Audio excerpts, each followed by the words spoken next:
আপনি যা বলতে চাচ্ছেন সেটা বলেন। না, আপনি একটু ওনার, ঠিক আছে, দরকার নাই।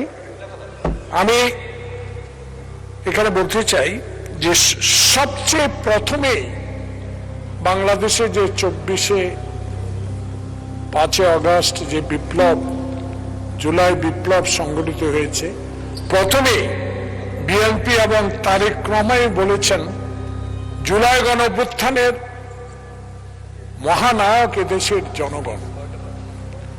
তারই লোকে মাননীয় বিরোধী দলীয় নেতা, অত্যন্ত সম্মানিত ব্যক্তি, একটি দলের আমিরও, এবং আমরা সম্মানের সাথে বলতে চাই, আপনিই বলেছেন 24/4/2026 মগবাজারে একটি 12 দলীয় সভায় যে তারেক রহমানই মহানায়ক এই জুলাই বিপ্লব আন্দোলনের প্রধান নায়ক, আপনি বলেছেন। সে কারণে আমি এখানে রেকর্ড রাখতে চাই যে মিল্লাত যেটা বলেছে এটা সত্য কথা বলেছে, এটা রেকর্ডে থাকুক। আমাদের এই কথাটুকু যে ওনার বক্তব্যের সাথে যে তারেক রহমানই জনগণের আশা আকাঙ্ক্ষার মূল নায়ক, এই কথাটা উনিই বলেছেন, তাই আমি এটাকে রেকর্ডে, এই সংসদের রেকর্ডে রাখতে চাই। আপনাকে ধন্যবাদ। মাননীয় বিরোধী দলীয় নেতা, ওনার সাথে আমার কোনো বিরোধ নাই, উনি যা বলেছেন সত্য বলেছেন, আমি উনাকে ধন্যবাদ জানাই। আমি বলেছি যে টাইমটা, শুধু ডেটটা সঠিক নয়।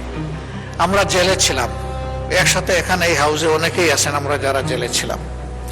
24-এর ইলেকশনের পরে আমরা জেল থেকে বের হই। বের হওয়ার পরে লেডিস ক্লাবে সেই রমজানে বিএনপির একটা ইফতার মাহফিল ছিল, এটা 12 দলের নয়। সেই ইফতার মাহফিলে আমিও দাওয়াত পেয়েছিলাম।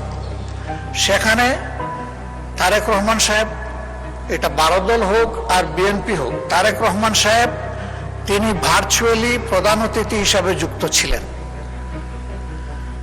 ওই ইফতার মাহফিলে আমি বক্তব্য রেখেছিলাম এবং তিনি যা বলেছেন সত্যই বলেছেন, আমি তাই বলেছি।